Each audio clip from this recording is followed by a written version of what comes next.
Buongiorno cari amici e ben ritrovati in questo spazio in mia compagnia. Oggi proseguiamo la carrellata sugli elementi che abbiamo già cominciato nell'ultima pillola e siamo partiti, come vi voglio ricordare, dall'elemento acqua proprio per la sua duttilità e la sua facilità di programmazione che è utile per la correzione e la pratica magica in generale.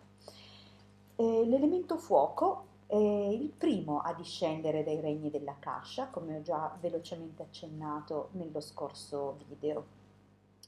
E c'è traccia di questa verità nella Bibbia, quando si sente, si legge nella Genesi, Fiat Lux, luce fu. In effetti, anche sul piano materiale, quello che è portatore di luce è il fuoco. Cioè il fuoco, grazie alla luminosità della sua fiamma, è in grado di illuminare l'ambiente. Dunque sono strettamente collegati fuoco e luce e in quanto collegati sono i primi appunto a comparire nella creazione. Va detto che dobbiamo tenere a mente che in ogni cosa tangibile e non tangibile gli elementi sono mescolati fra loro. Poi a livelli sempre più alti sono separati, nel senso che si può lavorare col singolo elemento, indubbiamente, però molte delle cose che noi possiamo toccare e sentire sono un insieme di questi elementi che sono in misura variabile differente proprio a seconda dell'oggetto o della persona in sé. Per esempio, per parlare dal punto di vista, diciamo, della personalità e delle persone, dell'essere umano, alcune persone hanno l'elemento, visto che siamo in tema, l'elemento fuoco dominante. Allora, in quei casi avranno sicuramente caratteristiche di coraggio, di intraprendenza, saranno persone che ameranno intraprendere e iniziare nuove cose, nuove avventure e sono proprio i perfetti iniziatori eh, di appunto nuove attività, qualsiasi cosa che deve essere iniziata. Ehm, Questo fa capire anche dal punto di vista cabalistico che quelli che nascono con l'elemento fuoco predominante hanno ricominciato un ciclo. Eh, Questo cosa voglio dire? L'essere umano appunto si sviluppa ciclo dopo ciclo e ad ogni ciclo si eleva. Dunque inizierà il suo ciclo con l'elemento fuoco. Nella vita successiva avrà probabilmente prevalenza di elemento aria, poi seguirà l'elemento acqua, concluderemo con l'elemento terra, fine del ciclo si ricomincerà con l'elemento fuoco. Perciò è qua che la chiave, appunto il fuoco è sempre l'inizio, il nuovo avvio.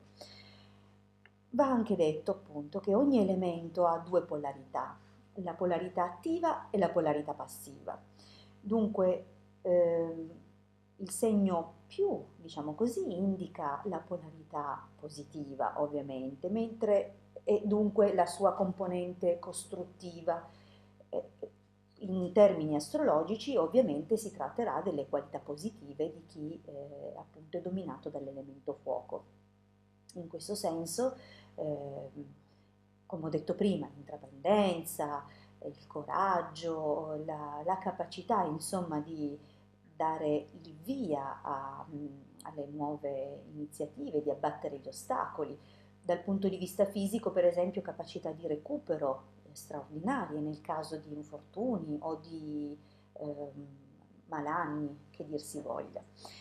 E poi abbiamo la polarità negativa, contraddistinta dal segno meno, pensate alla batteria più e meno, e in questo caso corrisponderà appunto alla caratteristica disgregatrice, distruttrice, no? Come per esempio per i nati con forti valenze del segno di fuoco, il fatto di essere straordinariamente impulsivi, di accendersi proprio nel vero senso della parola e in pochi minuti distruggere qualsiasi cosa che era stata costruita a fatica e comunque con impegno precedentemente.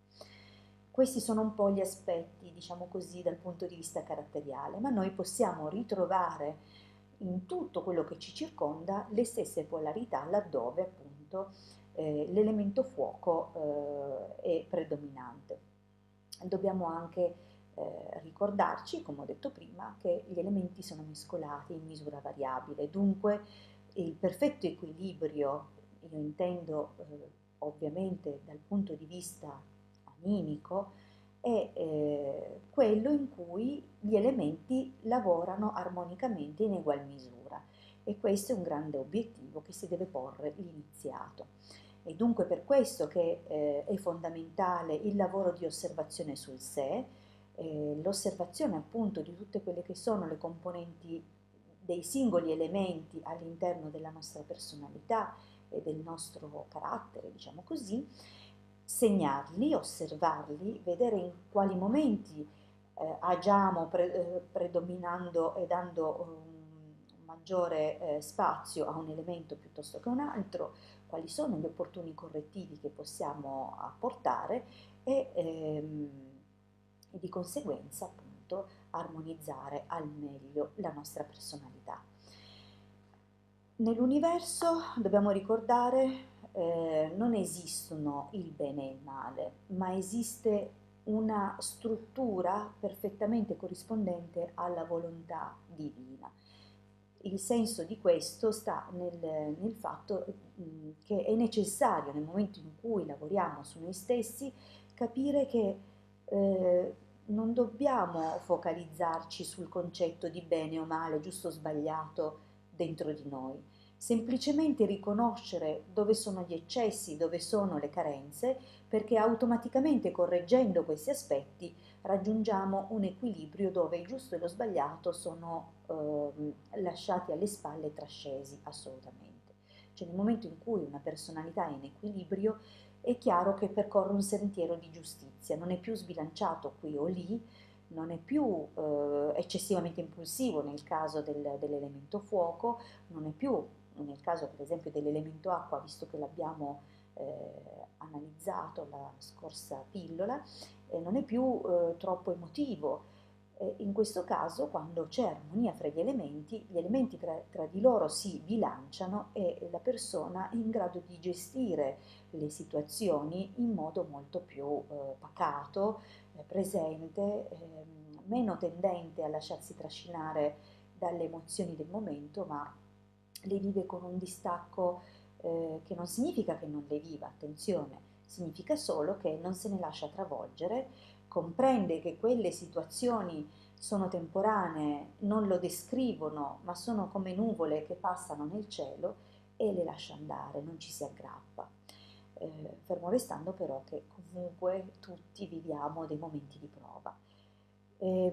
Dunque, tornando al principio del fuoco, come abbiamo detto, viene utilizzato per le nuove iniziative ed è il motivo per cui quando si fa ritualistica, se si deve sostenere una nuova impresa, una nuova iniziativa, si utilizzeranno maggiormente appunto rimandi all'elemento fuoco, che possono essere appunto sia di tipo proprio del colore o degli aromi che sono collegati alle energie marziane, per esempio, perché Marte attraverso l'Ariete è un canale dell'elemento fuoco, oppure il leone, per esempio, che dal punto di vista del, cioè, rappresenta l'elemento sole, che è il fuoco per eccellenza, e così via, insomma.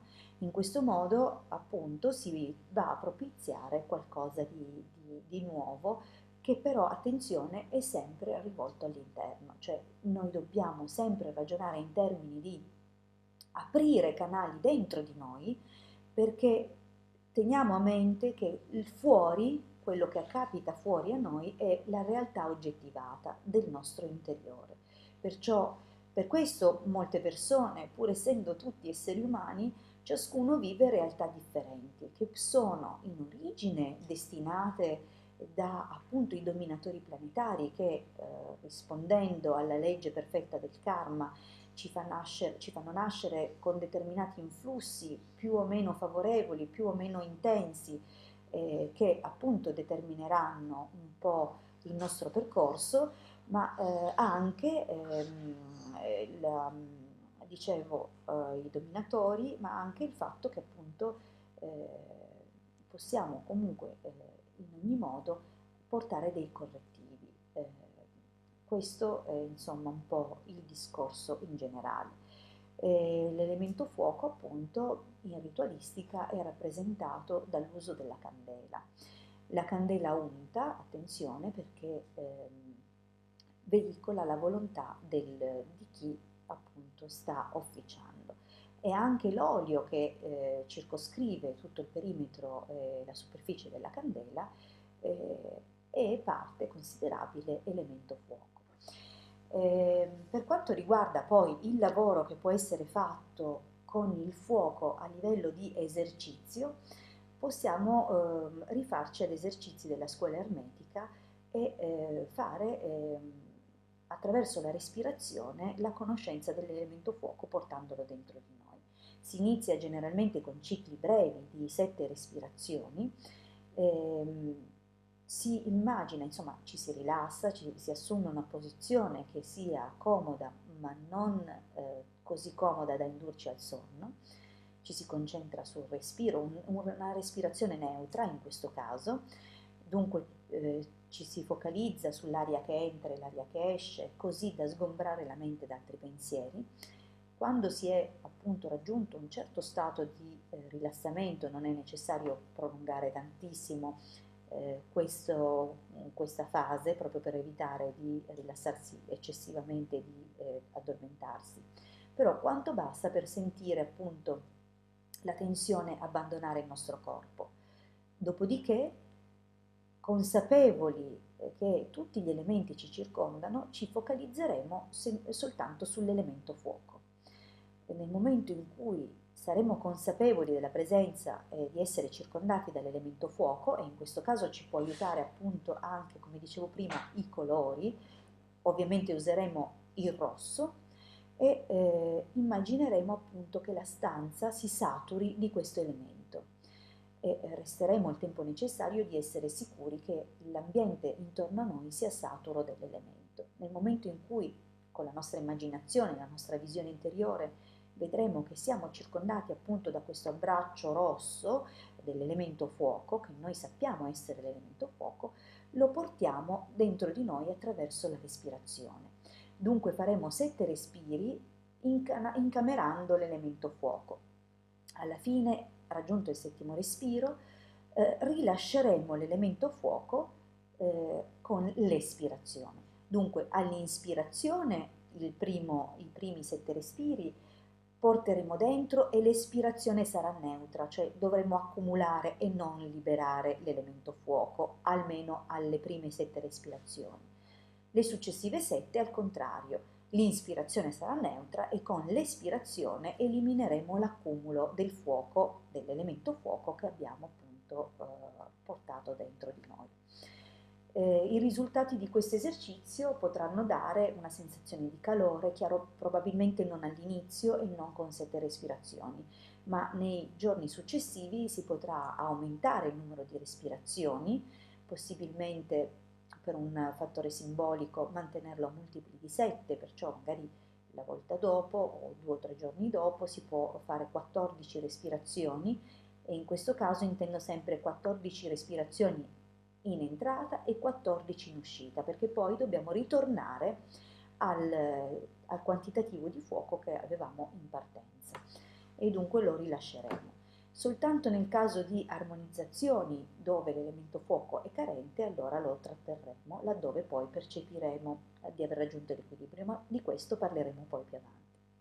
Intanto vi ringrazio per avermi seguito fin qui e vi rimando al prossimo incontro, al prossimo appuntamento e vi auguro una buona giornata. Un grande abbraccio dalla vostra Hildegarda.